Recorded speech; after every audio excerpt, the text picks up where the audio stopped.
voilà mbokk yi asalaamaaleykum dellusiwaat nañu ci suñu émission bi nga xamee ne moo di jano bi nga xam ne Sénégal gi yëpp wërngal kàpp ñu waxtu wi dañ koy déglu fii ci 98.5 ak suñu yenn natango yi ñu nekkal ci yeneen diwaan yi synchronisation bi tey nag ñu dalal Habib Niang nga xam ne nekk jiite woon na fi mbootaay goo xam ne gi sax ci wàllu politique ànd suqali Sénégal suqali réew mi gannaaw gi itam mu waxtaan ak président Macky Sall parce que yow Macky Sall moo la soxla woo la loolu il faut ñu bàyyi ko xel waxtaan ak yow loolee nekk fa nga nekk itam koo xam ne kii am nga base politique yu bëree bëri lu jaaxal ñu bëree bëri surtout à Thiès également Thiès Nord loolu daan ci dikk léegi nga nekk itam koo xam ne kii ingénieur nga géomètre ci wàllu cadastre suuf seeg impôt domaine ak yooyu nga xam ne ñoo jaxasoo foofu itam yàlla dogal nga nekk fa benn ingénieur boo xam ne ku ñu ràññee nga ci département Guédiawaye ak li ko war lépp Habib ñu ngi lay nuyu. waaw jërëjëf sëñ Maodo maa ngi lay sant bu baax di la gërëm. di la remercier si invitation bi ma defal si émission bi. alors politiquement mënoo nekk Sénégal gi fenn fu ne nga bëgg fa am Thiès parce que nga base parce que sax am na ñuy ruumandaat ñu ne même Mbacké am nga fa base loolu nu mu mën a nekkee te nga nekk Thiès bëgg waa Thiès Nord loolu daan ci dikk léegi ak Thiès ak li ko wër Guédiawaye gi bokk ci APR léegi ñu ne sax da ngaa wax président de la République Macky Sall na ko yow jàppale gi nga koy jàppale c'est sans condition ba nag fenn fu nga loolu nu mu mën a nekkee. waaw jërëjëf Maodo d'abord balaa ñuy tàmbali maa ngi sant yàlla bu baax julli si yonent bi di nuyu ñëpp ñuy déglu à travers le Sénégal. yaakaar naa ne képp ku wax ma Habib Niang ñu ma xam si wàllu social. man bu may créer mouvement bi mu ngi doon woon tàmbali si mouvement ànd soxali Thiès la woon. ànd soxali Thiès au début di jàppale le président Macky Sall. si wàllu Thiès parce que bi ma remarqué que président dénk na ay ndombal tànk ay doomu Thiès yu bëri. commencé ba kii nga xam ne maanaam join fu nekkoon na si gouvernement bi mooy Thierno Alassane Sall ak ñeneen jox la ay jotuwaay mais gis naa ils n'ont rien defuñu dara Thiès ba Thiès doon dëkk boo xam ne en deuxième région du Sénégal doon dëkk bu metti xale yi amuñu gontu amuñu liggéey pour tey amul entreprise amul dara ñun ñi créé mouvement bi pour lan pour indi émerger Thiès nekk nag derrière son excellence. C'était au début loolu ci tàmbali ba. C'était au début. bi ñu ko defee ba mouvement bi àdduna bi yëpp nag à travers les réseaux Facebook. à tout le monde même au Sénégal partout dans les régions du Sénégal chaque jour je reçois des messages si Messenger. ñu ne ma li nga def si biir Thiès de bëgg nañ ko def ko si ki ñu gox. ci yeneen gox yi si Sénégal yeneen gox Sénégal. si loolu boo xoolee ma def sama déplacement dem naa fi Daara. def naa fi Mbacké boo xoolee def naa meeting Mbacké. mais loolu moo jaaxal ñëpp parce que Mbacké c'est dans le Baol. dans le Baol waaw dama am ay xam lu waral loolu mooy lan man damay poser ay acte c'est-à-dire que j'offre beaucoup de formation surtout les femmes parce que tey jigéen ñooy fal jeunesse et puis man je suis quelqu'un je ne mens jamais li ma wax sentir loolu laay def et puis même bu daan ingénieur la man lu ma xam mooy technique laa xam quelque chose de pratique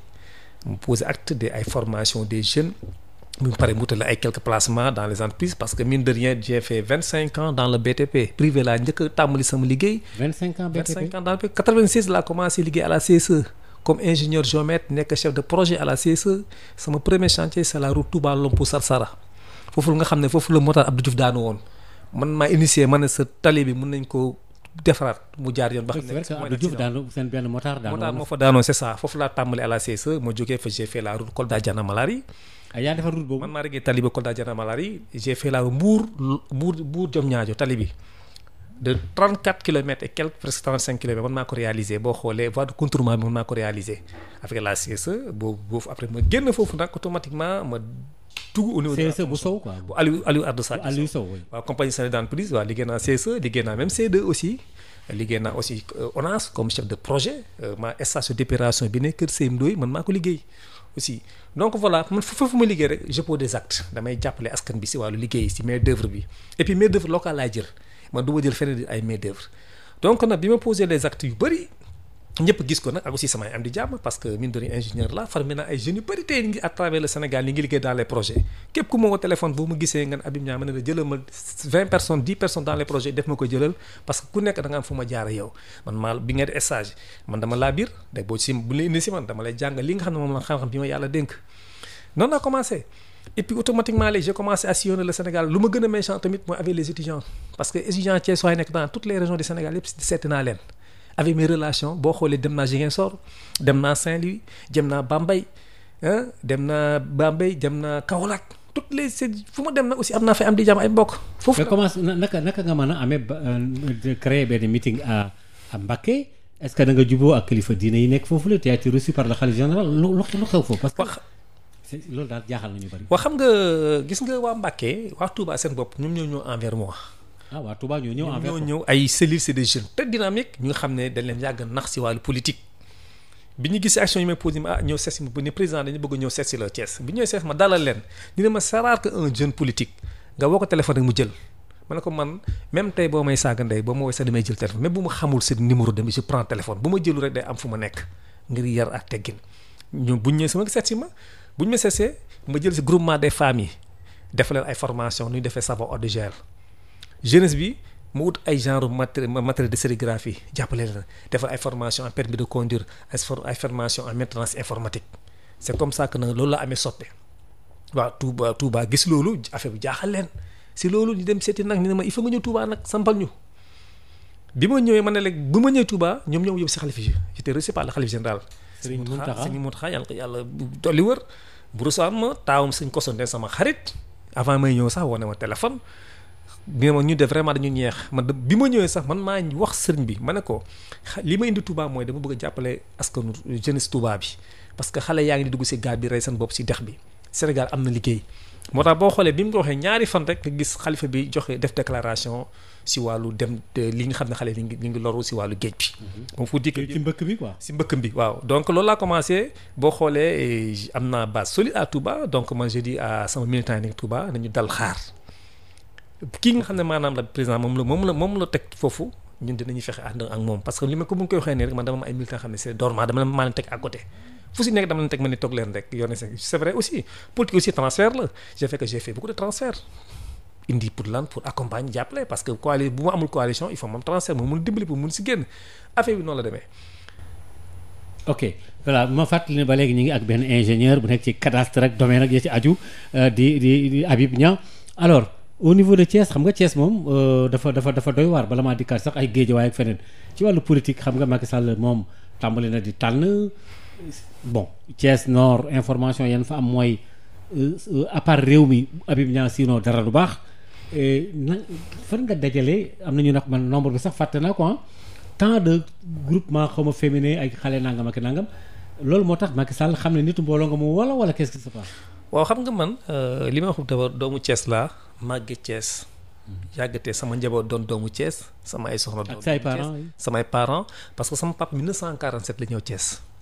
1947 sama ndijaay moo njëkk nekk premier gouverneur à part Merlin moo premier gouverneur de la région de Thiès Cheikh Hamidou Kane doon sama magu bàpp sama magu yaay ñun suñu kër mu ngi Thiès tous mes frères suñu taaw ñu si ñëpp Thiès nañ juddoo ñoom ñëpp Thiès nañ juddoo màgge Thiès sama papa bu naa 1947 à Thiès sama papa 1962 la jógee Thiès ñaa fete Dakar parce que c'est un administrateur si principal c'est un inspecteur du trésor ñaa fete ko à Thiès moo njëkk nekk chef de comptable si chemin de fer son jeune frère Ibrahima Niang l'ancien ministre nekk na fi au directeur général 2 fois directeur général chemin de fer Ibrahima Niang rakk na Ibrahima Niang benn donc waaw ñoo xam ne bàyyi moi aussi c'est ton frère là sama ndijaay la ah bon sama ñoo xam ne bàyyi y a aussi le professeur Souleymane Niang ñëpp xam nañu le premier agrégé en mathématiques au Sénégal mooy professeur Souleymane Niang y a même ce qu'on appelle la théorie Niang am na moom le président bëgg tuddee université bu Matam donc pour dire que ñun tey Thiès tey bu ñu ko doon xaaj à ñaar ñun benn mu wàcc xaaj bi duñ ci génn boo xoolee duñ ci génn Thiès aussi lu waral loolu mooy leen dama ñëw Thiès man yàlla dafa def àjjuma fu mu jot fu ma liggéey ba wàcc rek damay ñibbi si sama gox fi ma dëkk demoon naa maa ngi fàttali sama benn chef de service sax ndeysaan day toog ba àjjuma rek ay 14 heures ana saa Thiès xam naa dem na Thiès. ok parce que dama gëm Thiès bëgg Thiès et puis saa yu ma ñëwee Thiès sama dëkkandoo yi nga xam ne tey yëpp lu ñuy xew la Thiès tey lu Habib Niang di def tey man dem si dugal sama loxo amul suba amul ngoon ñaata yoon nañu ma proposé nekk président de club ma bañ mais man bu ñëw rek lenn la tey bu ma décidé def mouvement bi dama ñu commencé ma aller voir les groupements de femmes parce que jigéen jàpp ñoom lañ si loolu laa commencé bi may doo commencé 20 groupements laa commencé de femmes leen defal ay formation savon eau de Javel uute leen ay financement yu ndaw dans les crédits. c'est-à-dire que yow da nga wax rek da nga emploi da nga participer ci emploi des jeunes. emploi des jeunes et les femmes. les jeunes et les femmes. et les femmes jàppale leen wala leen parce que man dama wax nit yi toujours aw ma xaalis mais naa la nan nañuy ñàppee jën nan nañuy nappee jën nit aussi bés bu ne nga koy may jën jàng ko ñu nappee jën si noonu laa commencé femmes yi nag am si man confiance di ma seet si et puis boo xoolee dama am benn base de données aujourd'hui bi ma lay wax ni que je suis à 375 groupements de femmes 375 groupements de femmes nga xam ne yore naa ko biir Thiès nga xam ne tey yaakaar naa Habib Niang bu wootee Thiès yaakaar naa ñëpp mën nañ teg seen bopp que tey man xejatuma ay place de France xejatuma ay Bayal man bu may woote stade laay woote bii mooy 3e édition boo xam ne stade laay woote fu ma wootee jigéen ñëpp dañuy daw ñu wuy si ma ak jeunesse bi tey ngir lan parce que dañu Habib Niang mais loolu moo tax président Macky Sall ne Habib Niang mi xaaral ma jëm ko ci sama wet certainement am na ñu wax loolu bon je sais pas est-ce que parce que Macky Sall tamit doful moom nit lay wut bon waaw xam nga président Macky Sall man maa ko bëggal sama bopp bi may ñëw di ko ànd ak moom laaj ma ko benn condition amul benn condition parce que man tey ginnaaw yàlla xam moo la woo mais Macky la woo moo ma woo mu ne ma gis naa ne yaa am nga mouvement yaa ngi liggéey dama bëgg nga ñëw fekk si ma dans mon parti si loolu nag laa ko président nit booy ànd ak moom mu ne la lii laa bëgg da ngay ànd ak moom loolu moo tax ma décidé ñëw dugg biir APR bi ma dugg see biir APR yaakaar naa ne war naa président lii nga xam ne mun naa ko dama wootee benn meeting au niveau de Place de France devant tous mes militants sympathisants ma ne leen désormais aujourd'hui décidé naa adhère naa biir APR parce que tey et puis la chance bi ma am Thiès mooy dama récupérer des gens xam ne qui n'ont jamais fait de la politique à Thiès des femmes yoo xam ne dañu sonnoon parce que gis nañu ñu fa nekk def ñu fa dara ñun Habib Niang di am nañ si yaakaar ci moom lii mu jot a def dinañ ànd ak moom bu mbënd bi amee Habib Niang est présent s'il y a des problèmes Habib Niang est présent bu dara xewee bu ngénte bu xamee Habib Niang est présent bu problème kenn étudiant wala dara bu amee problème Habib Niang est présent donc ñun kii tey bu ñu amee yaakaar ba dénk ko tey si affaire tey yaakaar na Habib Niang dinañu am lu ñu neex si loolu nag laa décidé def un point de presse ànd ak sama mbooloo topp sama ginnaaw ma ne leen désormais li Habib Niang li est dans l'APR bi mu ñëw si dans l'APR tamit ñëpp xam nañu parti yombul mais man kenn laa moom mooy sama interlocuteur direct c'est le président Macky Sall man yeneen nekkuma si ay détails xam na ni maa ngi koy jàppale. yow sa interlocuteur direct c'est le président. c'est le président Macky Sall. mais tu rentres pas dans les détails. non du ma dugg jamais dans les détails nit du ma mën a wax suba ngoon s'engage que lui tey yaakaar naa ne tey balaa may ñëw ni léegi si émission bi bien que dama xamoon tey tuuti mais tey lu mën j'ai reçu plus de 100 coups de fil de téléphone des jeunes et des femmes di na ma président on a entendu des rumeurs ñun on va faire un point de presse man écouté tey leen. mais rumeur bi moom mooy dañu wax ne da ngay wut liste parallèle. non loolu amul c'est vrai que loolu bon en fait vérifié wuñ ko wala boo ko buñ la tabul nga dem ak sa bopp wala yooyu am na. xam nga tey c'est am na wala amul information. loolu information amul. parce c'est que faux c'est des informations fausses et pérennées xam nga nit booy wax da ngay xam loo xam man tey képp koo xam ne Habib Niang je suis un homme véridique dama loyal au président Macky Sall man xaw ma def lii di lugu neen c'est vrai que j'ai reçu beaucoup de propositions même des gens qui sont pas avec le président pour ñu def benn liste ànd ñoom man leen non moi je suis dans un parti je respecte la décision du président Macky Sall je pense que comme ni ñu ko waxee nii le président c'est l'homme le mieux informé du Sénégal xam nga nan laa ko xamee dama toog ak moom man ko président ma koy woon benn image mu ne Habib waay tey lii waaye Macky ku baax la ku am yërmande si doomu aadama yi la c'est quelque xam nitu neen la moo tax bi ma waxee moo tax man baa ngi toog di xaar moo tax depuis ce matin ba léegi sama téléphone du fay maa ngi wax ni que tey leen bu leen déglu c'est vrai que ce matin am na journaliste yu véhicule information que Habib Niang dafa ko dem si liste parallèle man de jour bu ma demoon sama liste parallèle mairie bi naa ko jël parce que wóolu naa sa bopp xam naa li ma mun capable à Thiès yaakaar naa Thiès waaye xam nañu koy Habib Niang mais moi je le ferai jamais je resterai toujours à la disposition du président Macky Sall fi ma Macky Sall yamale nag foofu laa yem yaakaar naa président aussi du tout sa erreur jël keneen koo xam ne maanaam dina jël mairie zone nord wala keneen yaakaar naa erreur boobu moom président du ko def. ok d'accord mbokk yi ma fàttali ne ba léegi ñu ngi ci jano bi ak Habib Niang en tant que ingénieur nekk ci ay cadastre ak la ci aju noo gisee situation économique wu réew mi en tant que technicien ingénieur et tout pour le moment Sénégalais yi yow yaa ngi ci social bi xam nga fi réew mi toll ñu bëree bëri gars yi dañ naan réew mi dafa Macky bien que Macky ngay jàppale. waaw xam nga Sénégal yaakaar naa. mais lan nga yaakaar ni solution la ci. xam nga la solution c'est très simple moi je pense que Sénégal war nañu remercier le président Macky Sall parce que depuis là xam nga boo xoolee contexte bi ñu dund mooy Covid bu mu fi nekkee fonctionnaires yi. mais bien avant Covid bi également. waaw bien avant loolu le président def na lu mu war a def donc ñii nga xam ne ñoom le président tànn jox la ay doomu tànk ñoom ñoo war a góorgóorlu def ay effort créer emploi poser des actes. xam nga keroog wax naa si benn émission man ne leen réew mi mu ngi fii dañu war a sant yàlla dañu war a sant ba le président Macky Sall. troisième édition de la président jox ko waa réew mi jël ay ministère ay DG jox ko waa réew mi mais tey gisuma kenn benn ministre de réew mi woo benn partisan du président Macky Sall wala benn ndaw président bi nekk booy dénk naa la tel poste lu amul. c'est pas normal amul. donc ñun aussi bu la dénkee tànk surtout ñu wax ni que ñaa leen bokk li ay mburu soo ngi dañoo àndandoo jàppalante xool la situation d'autres yi ngeen diw de vraiment am na ay compétence xaaral ma teg ko tel poste bu ñu ko defee rek ànd bi day rafet waaw mais quant à dëkk bi dafa mag dëkk bi magul Sénégal mu ngi avancé yaakaar naa ne année yi ñuy génn année yi ñuy dugg incha allah bu population bi encore joxaatee confiance président Macky Sall dinañu egg fenn boo xam ne maanaam kenn dootu jooy. yow da nga jàpp ne kon waa réew mi ne partage pas. à tout sincère. réew mi parti bu Idrissa Seck si jour. waaw c'est-à-dire que li bu fekkente ne nee nga Macky Sall daf leen a jox tous les moyens ñoom Yankhoba Diattara et tout alors que malheureusement gisuñu posé benn acte. non man gisuma kenn ku ñu jàppale képp xam ne donc maanaam ñitu président nga gisuma ko je l'ai même pas vu gisuma ko ci sama yàlla moo tax. il collabore pas. mais ñun ñi nga xam ne sax on est des gens du président. on n'a pas amuñu même des entrées envers eux bon dañuy romante du nuyoonte parce que moo xoolee Yankhoba c'est un frère à moi sama xarit la c'est un frère. Diattara papa bu mu décédé yaakaar naa ne bokk naa si ñëkk ñi tànk foofu ah et puis on a des amis en commun des amis xam ne tey ñu nekk Londres samay xarit nañu ñëpp def nañ ko mais ménagerie dans la vie il faut savoir partager yëpp loolu la yàlla dénk lu mu ndaw war nga si créer emploi war nga si. pour yow foofu nga jàpp ne foofu la affaire bi càngee quoi. affaire bi foofu la càngee parce que Thiessois yi sentiruñu seen bopp. si les ministres si les DG. tous les ministres DG. mais yow mais Thiès moo ëpp la ay ministres que DG ci Sénégal. mais le président a beaucoup fait à Thiès. yaakaar naa ne Thiès waa gis. malheureusement boo xoolee ku jël infrastructure jox ko doomu Thiès. infrastructure. ku jëlee énergie jox ko doomu Thiès. oui ku jëloon télécommunication jox ko doomu Thiès. mais kooku jeexal na la wax tey kooku tey boo créé emploi yoo la neex problème bi yëpp foofu la moo tax Thiès waa dañuy sonn. actuellement Thiessois ce qu'il veut maintenant changement la bëgg dafa bëgg gisaat beneen nit yu bees yoo xam ne yu ñëw te bu ñu ñëwee duñu dund seen ko dañu ñëw xam ne lan pour jàppal askan bi nekk leen si la terrain si yaay sonn nañu jeunesse baa ngi nii ni ngi rey seen bopp di dugg di génn tey boo demee tey Thiès tey lu fa nekk dawal Jakarta rek ma fa nekk y a rien du tout même ay BD si région de Thiès la bokk. mais APR foofu noonu y a Abdou Mbow bon y a d'autres coalitions yoo xam ne ña nga fa yow bon comme ce mouvement bi am nga bari nga nit macha allah mais dem ngeen ci APR war ngeen nekk en contact permanent avec Abdou Mbow et tout parce que il paraît que sax dedans ci seen biir dañu am ay quelques guéguerres. waaw c'est-à-dire man de vraiment ce que je veux dire mooy toutes les responsables d'APR qui sont à Thiès samay xarit nañu c'est mes frères peut-être on n'a pas les mêmes yenn yi rek ay détails. conception yi bokkuñu conception bokku mais man moom ñun ñëpp dama leen jox cër. parce que nit aussi bu la jiitoo fenn da nga ko jox cër jox responsabilité. en temps ma jël sama téléphone sax ma woo kenn ma ne maa ngi lay woo di la ziara ba ziara. prenez le cas de docteur Ndiaye le ministre de l'artisanat sama c'est un frère. le ministre Ndiaye de l'artisanat kooku tey mën naa moom tey yàlla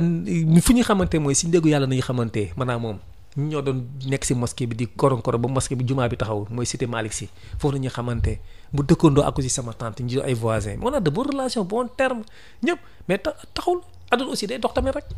aduna day dox. d'accord kon noo gisee coalition yi nekk ci opposition bi par exemple comme yéen a nekk ci pouvoir bi am na coalition Yewwi kenn du la jàngal situation politique bu réew mi am na coalition également Wallu bon ci biir Benno Bokk Yaakaar gis nga position bi ñoom Aminata Mbengue Ndiaye posé c'est un peu dafa xaw a jaaxal nit ñi parce que di dem defar sa caution sànni ba noppi ànd ak Benno Bokk Yaakaar loolu mooy su ma jàqee fii dugg fii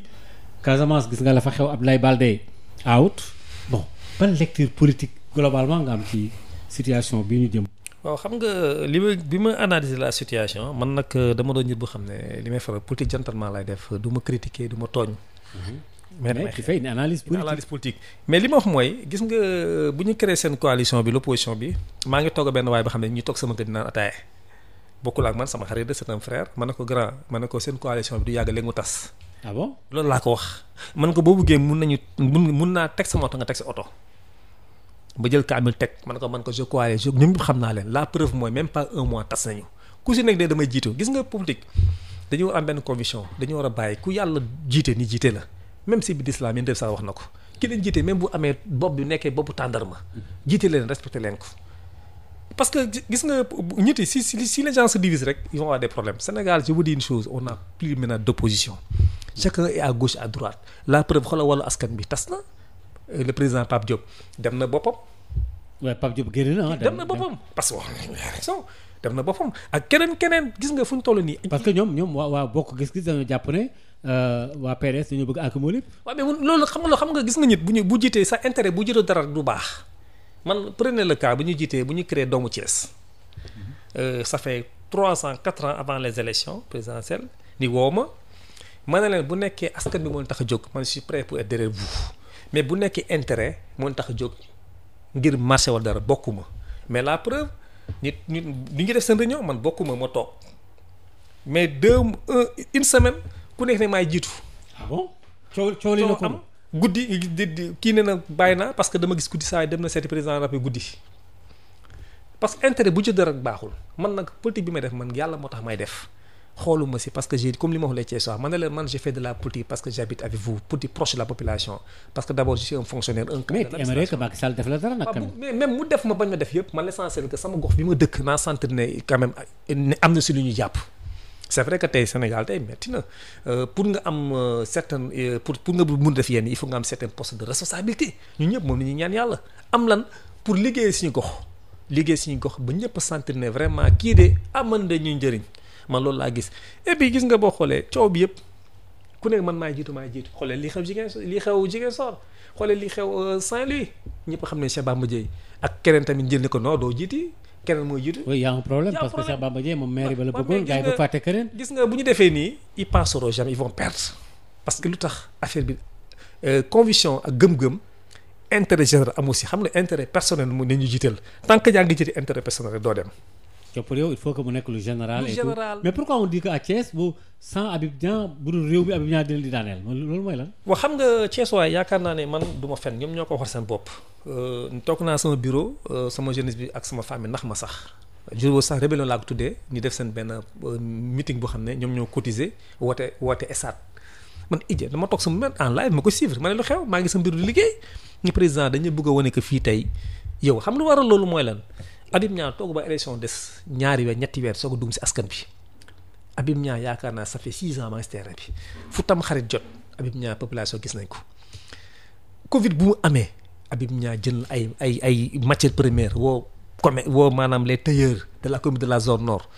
jox leen ay matériels neen liggéey leen amul lu mu am nag masque bu ne naa ko jënd 100 francs pour ñu jox ko askan bi créé naa fi 30 000 masques jox ko askan bi maison bu ne ma def chaque maison 5 masques dans les inondations bu mu amee parce que d'abord mine de rien je suis un ingénieur des infrastructures avec mes relations mes partenaires samay am di jàpp ut naa ñetti moteur pompe ma teg ko les points les plus sensibles de la zone nord nga xam ne tey bu tawee di inondé moom foofu laa ko pointé teg nga xam ne tey bu ndoxu amee automatiquement dinañ purger ndox bi yaakaar naa ne gise nañ ma dugg si ndox bi sol samay bot parce que loolu laa xam loolu laa jàng tey je joue le rôle du maire am na ay ampoules yoo xam ne biir dans la zone nord am na ko ñoo xam ne guddi ba fa taxee rek yaay gor la jaasi. mais pourquoi doo collaborer avec le maire. waaw xam nga ku si nekk ak sa vision parce que maire d'abord il est parti Rewmi la nekk man je suis dans l'APR mënuñu collaborer parce que et puis man je dis que nit aussi boo defee ñeenti at da nga war a toog noppale ko nga bàyyi ñeneen ñëw indi fi kii wax ne keneen bu ñëwee bu deful lu mu war am nga droit encore présenter waat parce que la population il faut le dire la population de la zone souffre si wàllu inondation yi mais xoolal Covid bi mu amee nu population ne ñëpp xam nañu Thiès yëpp dëkk bu xam ne yëpp c'était informé mu fa ëpp Jakarta maa nii. mais comme élection yi locale la man li jaaxal ñëpp mooy élection locale la kenn ku nekk say mbokk ngay delluwaat am nga yaakaar foofu am nga base politique bu wër. boo xam bi kenn du ko werante pourquoi nag après ngeen da ngeen di déglu Macky Sall rek. waaw xam nga. pourtant am na gaa yu jëngu ah. waaw man ñiy jëngu tey suba wax naa ko sama gars yi ma ne leen ba maa ngi wax ak ñoom depuis démb ba minuit ma ne leen damay comme quand même jox nañ ma cër quand même sama famille sama jigéen ñi sama jeunesse bi. bien que am na ay quelques rébellions boo yoo xam ne ñoom yàkkam nañu taal def lu leen neex. oui dañ bëgg waaw parce que neexu leen nag Habib Niang sonn si ñoom guddi pëccëg fu seen rongañ génne Habib Niang ñëw faj seen dongom. lu xew tey guddi ku am problème même sa jabar bu ëttu sax et puis lu gën a grave man j'ai donné des centaines de cartes mutuelles de santé tey à Thiès si wàllu mbër musul am assurance Thiès Habib Niang moo ko fa indi les cochers dans le côté voiture bi wala. mais bi ngay def li ana gars yi ana les politiques. non xam nga man li may def mooy xam nga politique boo koy def da ngay man askan moo ma tax a ñor man politique gu ma pour comme ñu gars yi def ay 3 mois 4 mois nga ñëw di wax ni que na fal leen ma Thiès laa dëkk fii laa màggee fii laa jàngee ça c'est pas une raison. campagne quelques moments après dem sa yoon quoi. mais Jean Collé dëkk nekkoon na maire de Thiès. Jean Collé fa la dëkk. musul dëkk Thiès. oui mais non je veux dire jiite woon na Thiès laa bëgg quoi. jiite woon na Thiès à l'époque. Ousmane Ngom aussi jëkkoon naa nga affaire question de loolu la gëm-gëm ak bëgg sa gox defar sa gox man c'est ça mooy sama créneau mooy sama vision léegi fu mu toll nii aussi dama nekk dans un parti wax naa sama partisan yi mën na leen sama nit yi mën na leen dañu teey parce que d'abord nous sommes des gens très disciplinés bëgguma coow léegi le problème qui se pose mooy lan la balle est dans le camp du président moom laay déglu. c'est à Macky Sall de choisir. c'est le Macky Sall de choisir. lu président wax ma xam ne lii la wax nag bu boobaa ma xam nu ma def. oui mais yaa ngi am yaakaar comme on dit. comme le disait man je suis toujours optimiste xam nga man wax naa gars yi toujours man dama dal. ku 5 ans 6 ans nga nekk si terrain bi amoo benn jour bu tëbul vendredi fu mu jot amuma dara nag surtout yàlla rek les gens me se posent la question Habib Niang fa la jël ressources financières surtout yàlla rek laay demee et puis j'ai tellement de relations des partenaires des amis. Et puis aussi gis nga maire aussi il faut nga am réseau. Il faut nga am réseau am relation man j'étais 4 fois invité par l'association des maires de Paris. J'ai des amis des partenaires yu xam ne c'est des maires le maire de Dijon invité na ma 3 fois 4 fois dem naa le maire de Marseille dem naa Marseille invité na ma ne ma jour boo jëlee mairie Habib naa ñëw dooleel la si wàllu école yi si wàllu infrastructure yi si wàllu hôpitaux yi. ok d'accord mais est-ce que du ngeen yaakaar ne da ngeen dem ba un moment donné réew mi nekk benn obstacle parce que aujourd'hui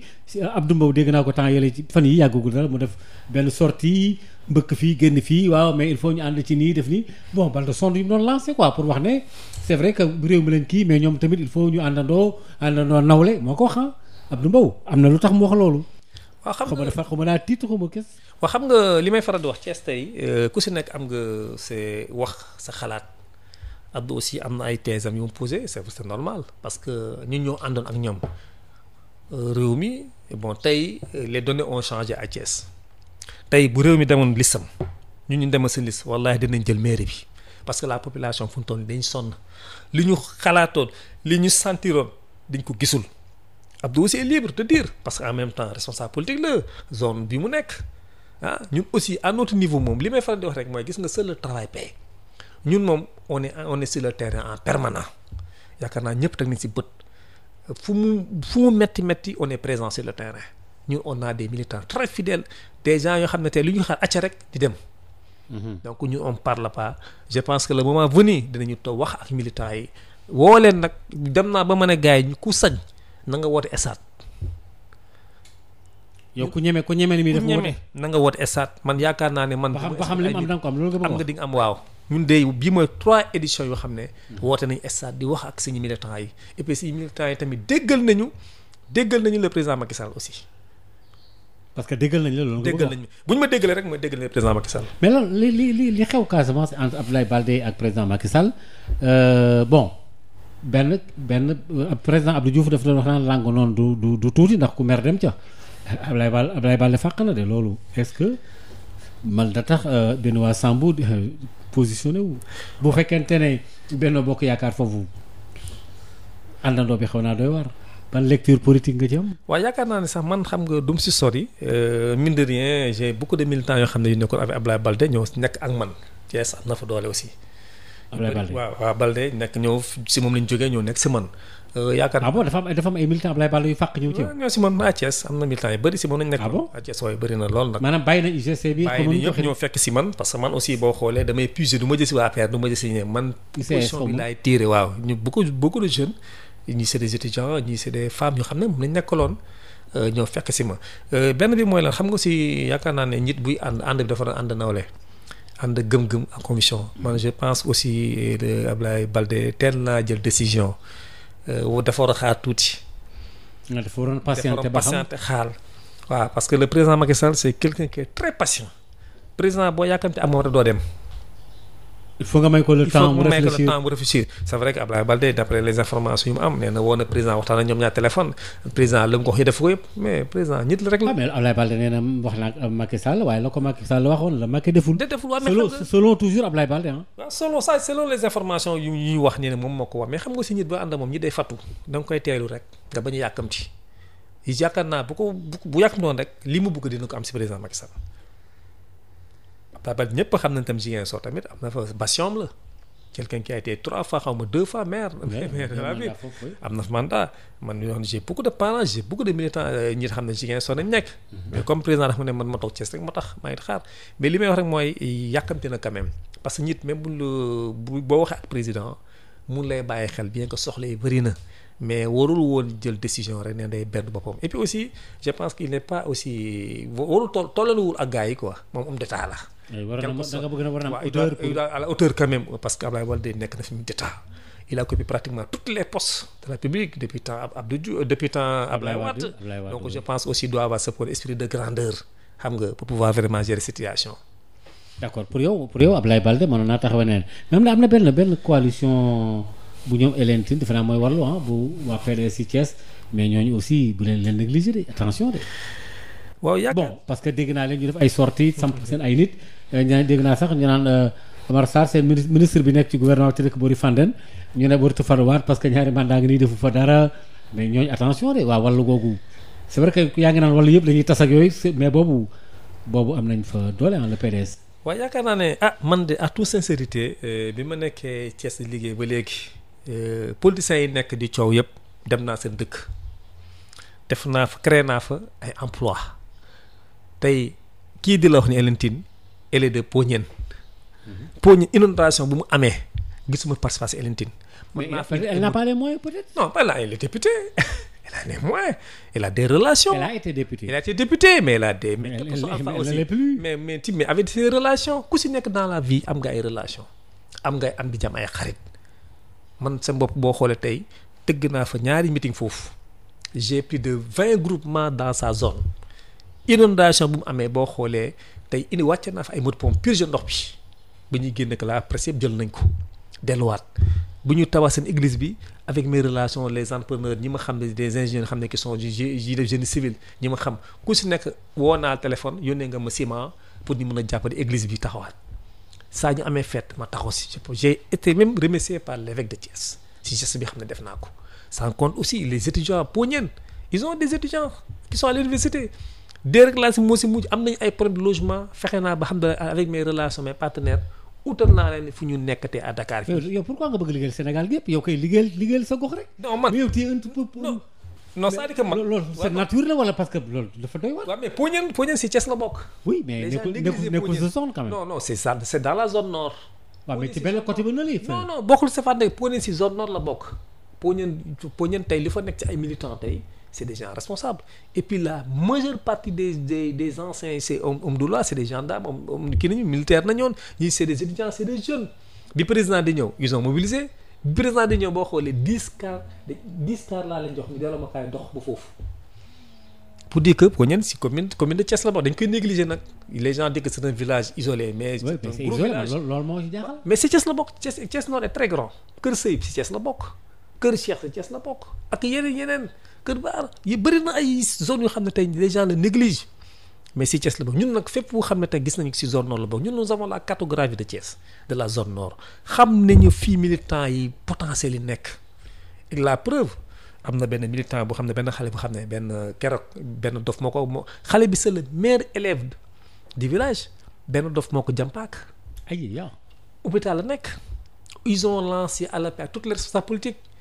mais bi Habib Niang lu mu njëkk a def mooy dem ut bi assurance sonam avec mes relations jox ko kàddu muy faje bi faj ba xale bi macha allah faju na ba wër bu delluwaat na école ay parents. boobu ana les politiques de Thiès. mais c'est étonnant yow li nga wax ne Habib Niang mënoo. ils ont lancé des appels ku si nekk ne waa devez voir. lancer des appels c'est quoi ils ont lancé des appels partout mais man bu ma déggee dara rek automatiquement damay taal sama moto. sëñ bi gis nga man jar na ma sax bu ma gisee leen xam ne sama mon frère est en danger jar na ma jël sa moto ma teele sa moto bi gis sama frère. pour kooku rëcc.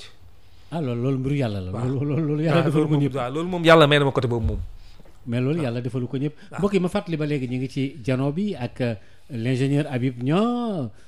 nekk tamit ci wàllu cadastre ak ya ci aju fii ci Guédiawaye ak li ko wër nekk tamit responsable politique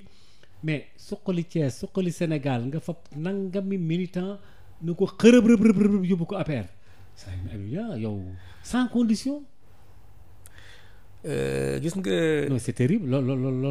loolu doy na moo tax bi la Macky Sall woowee da nga ko war a wax ne ko man tamit nangam mais toog ngeen nga def audience boo xam ne sax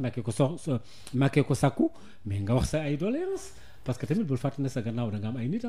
parce que nous sommes au Sénégal ci politique lañ nekk. waaw di nga sant yàlla bu baax xam nga même Guédiawaye bi def naa fi benn meeting boo xam ne fii ak Guédiawaye c'est dama jaaxal waa responsable politique ne Guédiawaye fa laa commencé. Guédiawaye fa la Aliou Sall nekk pour Alassane am naa fa 15 groupements de femmes man maa defal ay formations. Guédiawaye même samp naa fa ay affaires yoo xam ne foofu tey Guédiawaye woote nañu bi ma leen seetsee tey c'était la salle était comble kenn xajul woon et puis j'ai fait exprès inviter les responsables politiques de Guédiawaye pour wax ne que man sama base. ñoom Aliou Sall ñëpp nga woo leen. ñoom ñëpp ma invité leen. Aliou Sall a été représenté par son directeur de cabinet. Racine Talla son directeur de cabinet ñëw na. les maires ñun ñëpp Racine Talla représenté par son adjoint. ñoom tous les responsables politiques ñoom Asuwaalo ñëpp invité naa tous les responsables Racine Ba ñëpp invité naa la ñu taxaw man de dama ñëw pour liggéey le président Macky Sall. ma ne que lii may def nii rek c'est normal pour dooleel leen la c'est pas pour rien man ñëpp xam nañu sama base c'est à Thiès. la preuve barki démb j'étais une réunion avec les responsables question man écoutez nañu toog déglu ba président nee na diw ngeen soog a ànd ak moom. xam nga aussi nit booy ànd ak nit da ngay ànd moom ak ànd fidélité ak nawle ak loyauté man topp ma président ngir dara parce que je dis que gisuma keneen ku ma doy sama bët bu mu gisoon keneen fii laa koy wàcc ànd ak keneen. c'est un homme très bien un ingénieur il a occupé pratiquement toutes les postes loo xalaat ci gouvernement président Macky Sall yore na ko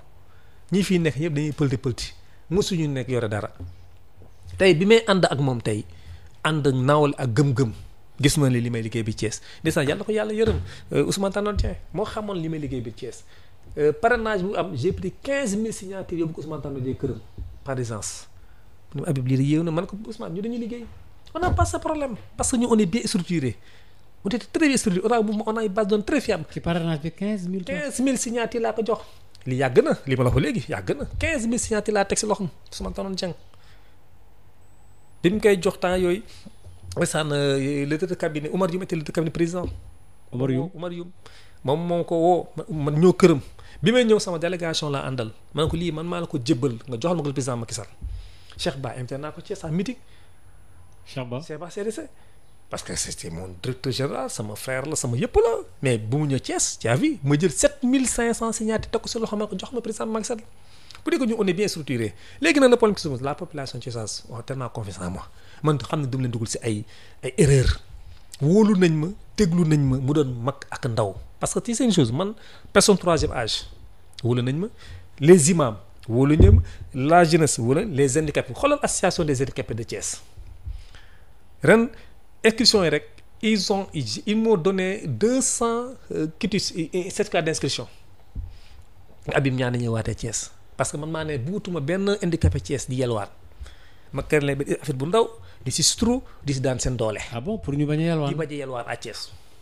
je l'ai fait à Thiès. mais est-ce que am na benn responsable politique bu nekk Thiès wala dans le gouvernement wala APR bu ñëw jàpp ci li ngay def. kenn jàpp si yàlla rek.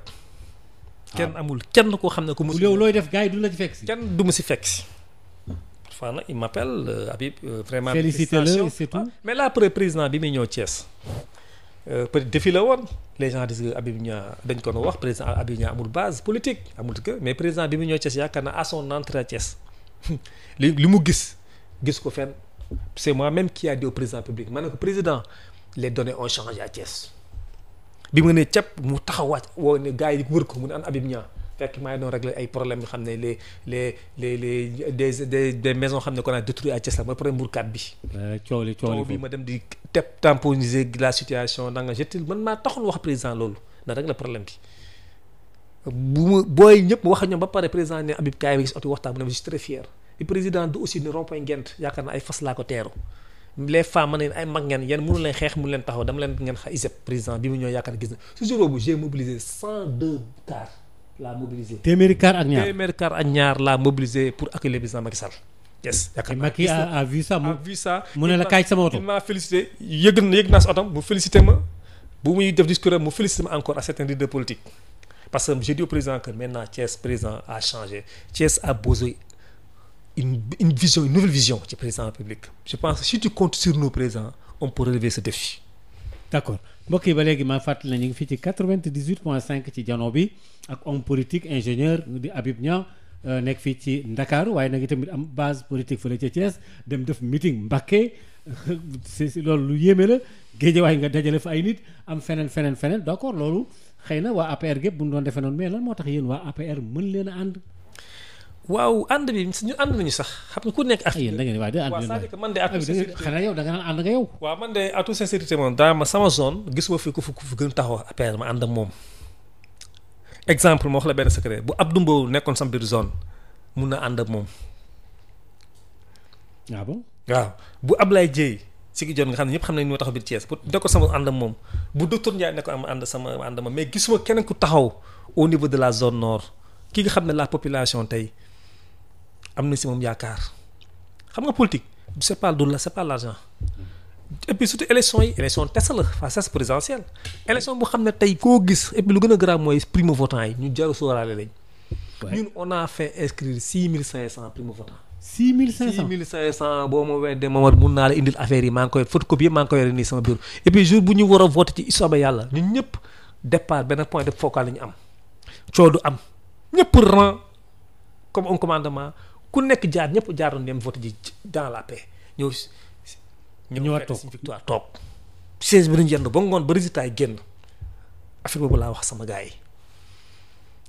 képp ku inscrire ñëpp ku si inscrire da ngay replier vers moi nga président inscrire naa nga jël benn fiche d'engagement c'est des gens nga xam ne que j'ai façonné. bindu ñëw primo votant ñëw mais yow lii mais attends mais yow lan moo tax ngay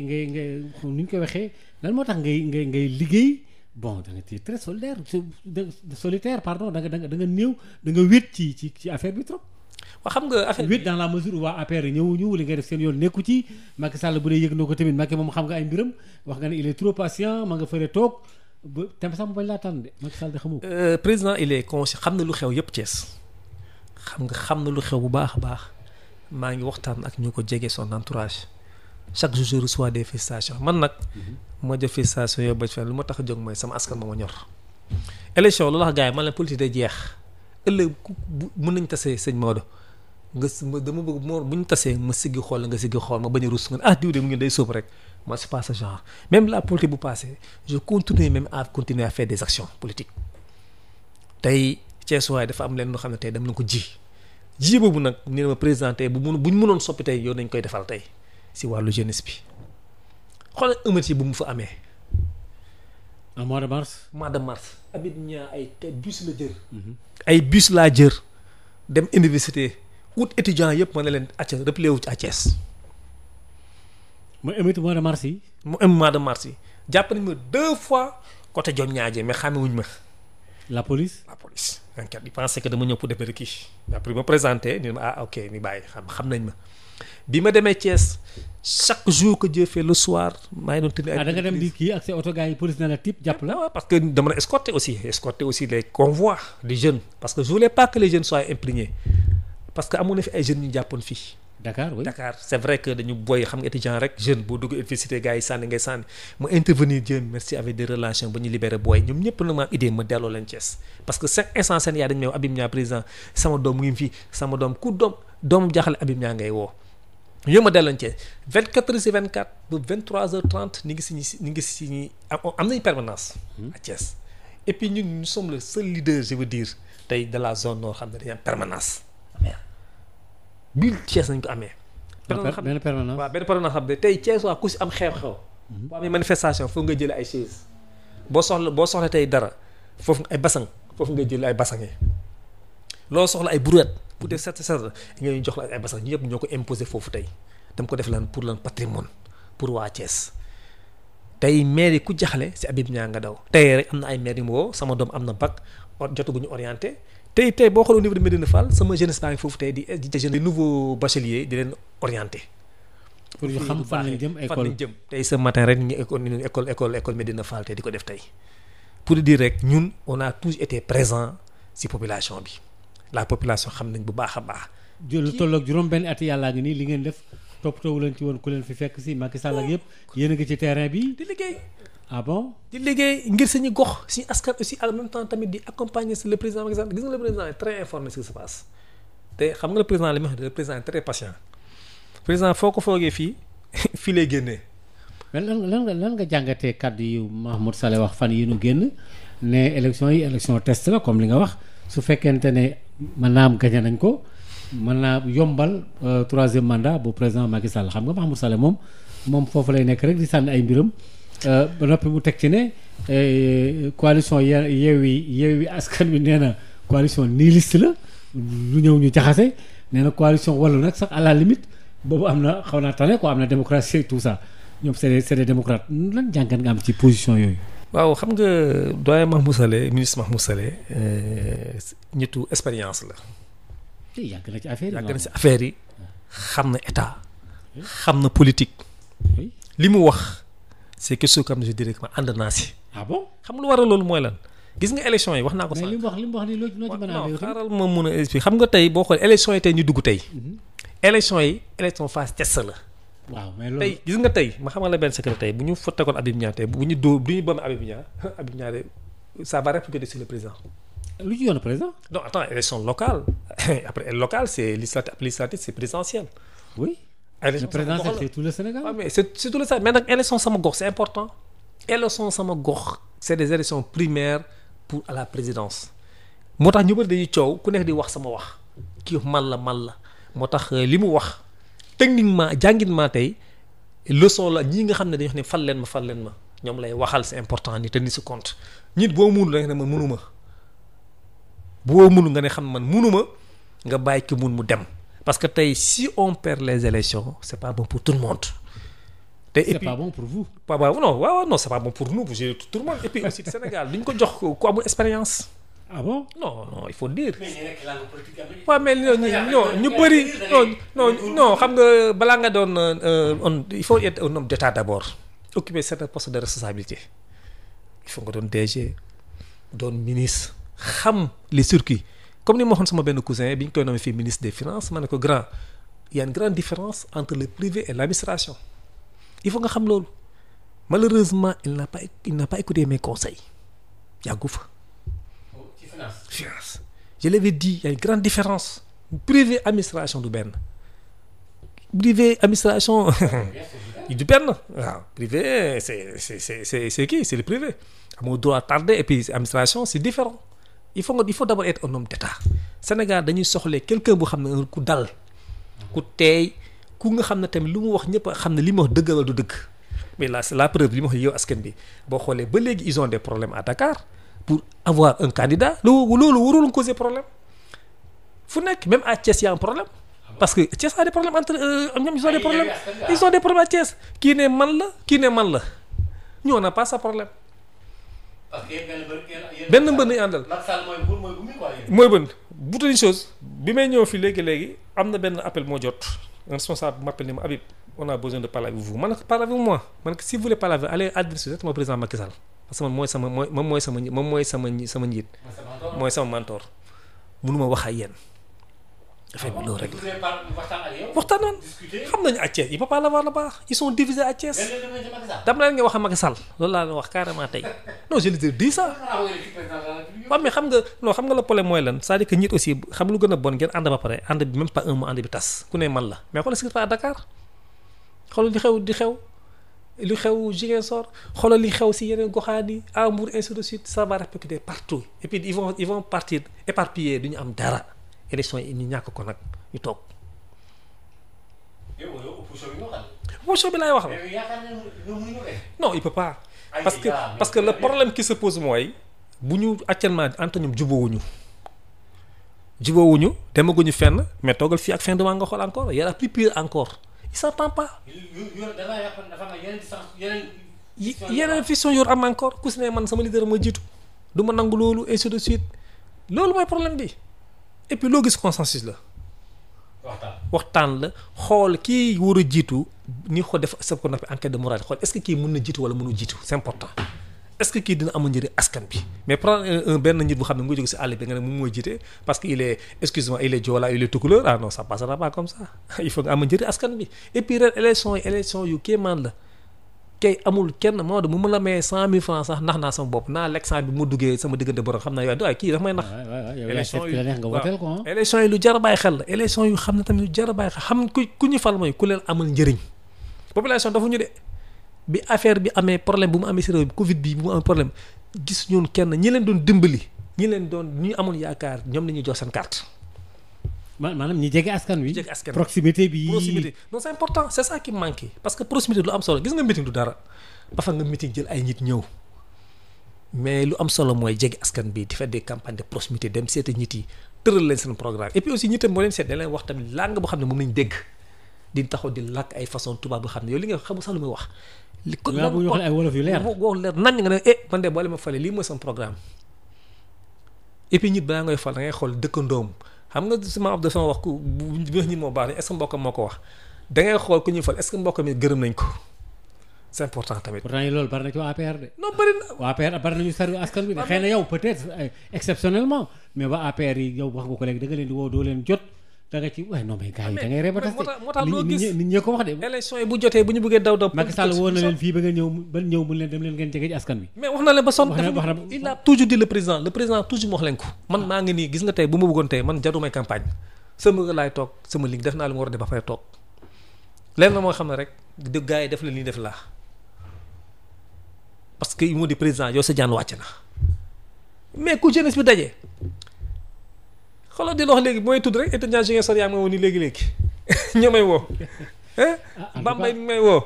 parce que tey ouverture de classe bi jotee ku ñu affecté sa doom musul dem ku musul génn Dakar nga ko tey si àll bi da ngay di jafe-jafe ñun dañuy dem yóbbu dañ lay gunge si àll bi accompagner la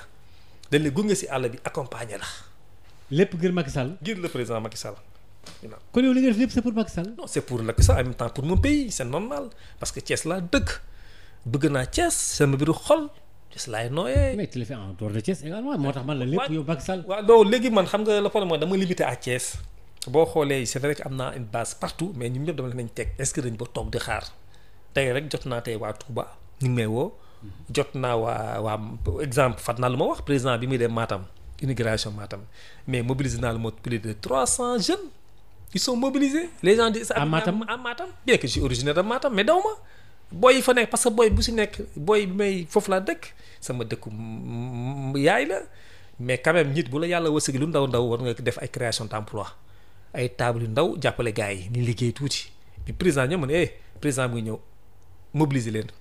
joxuma leen dara ay t-shirt laa dafa yónde leen t-shirt sax fii laa jëlee oto cak yónde ko mu dem Fouta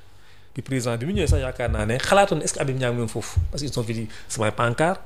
ma ne non man fu président dem rek dama koy dooleel jàppale ko. mais Thiès pancart yi gën ak yu demee noonu. Thiès nag mooy sama base je reste toujours fidèle à Thiès waa. d'accord Habib Niang xam nga waxtu bi daf ñoo xaw a jot te daanaka ñu ngi ci catalu waxtaan bi daanaka benn minute ak toute seconde moo ñu dese bon looy résumé looy tëj. waaw sant yàlla bu baax di gërëm ñëpp ñuy seetaan plus particulièrement waa Thiès li may wax Thiès waaye rek mooy nañu dal bu ñu yàkkamti bu leen kenn yóbbaale bu bés bi jotee Habib Niang dina ñëw wax ak ñoom wax leen lii la wala laa la ñëpp xam nañ Habib Niang du leen dugal si ay tooxi dooni et puis di sant ñëpp di leen gërëm di ziar bu baax sama jaawaat jigéen ñi sama yaay sama tante yi nga xam ne ñoo ne groupement yi di remercier bu baax aussi la jeunesse de Habib Niang aussi les baykat de Habib Niang les 21 cellules de la zone ñëpp man maa leen di remercier bu baax di leen gërëm di leen wax ne que gis naa seen message yi muy envoyé guddi bëccëg nañu moytu les rumeurs nañu toog dal bu boobaa. gars yi ne Habib Niang jël liste parallèle loolu ay wax la ni bañ a dégg lu Habib Niang di wax li di bañ a dégg lu Habib Niang nit ñi bañ a dégg nit li ñu wax parce que c'est des informations toxiques la bu jotee Habib Niang intox la quoi intox waaw baaxul waaw Habib Niang dina def un point de presse dina woote waat wax population bi wax mi nit yi lii laa décidé def incha allah boobu. d'accord mais mosoo créé benn liste parallèle. musuma créé yàlla mi tiim laay dama musuma créé benn liste parallèle je resterai toujours fidèle.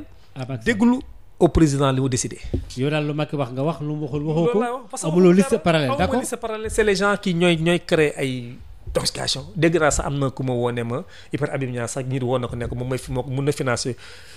caution. c'est vrai am na ñu ma woo dina ma noonu bàyyi ma def benn liste dugal liste Habib nga gérer Thiès parce que xam ne ñun mun ñu dem sax ma ne ko non je le ferai pas je reste intact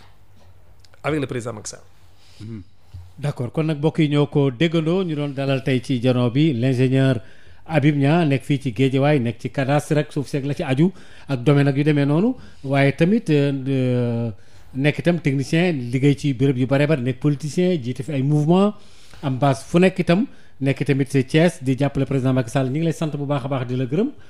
ci information yu bëree bëri yi nga xam ne wax nga ko fi sax mu jaaxal ni parce que fi nga jaar xamewuñu woon ne noonu la tëddee dem nga Mbacké am fa ay base Matam également ak itam relation yi nga am ak yenn ci ay jëwriñ ci gouvernement bi Thiès nee nga ñu bëree bëri Macky Sall defal na leen ay tranga def takkale ay ndombay tànk mais jegewuñu askan wi feeñ ci ay biir wax mbokk yi ñu doon déglu ñu ngi leen di sant bu baax a baax di leen gërëm ci janoo bi tey ñu daloon Habib Niang ma répété waat ko beneen dimanche incha allah daañu di kat ci beneen homme politique wasalaam jërë ngeen jëf merci beaucoup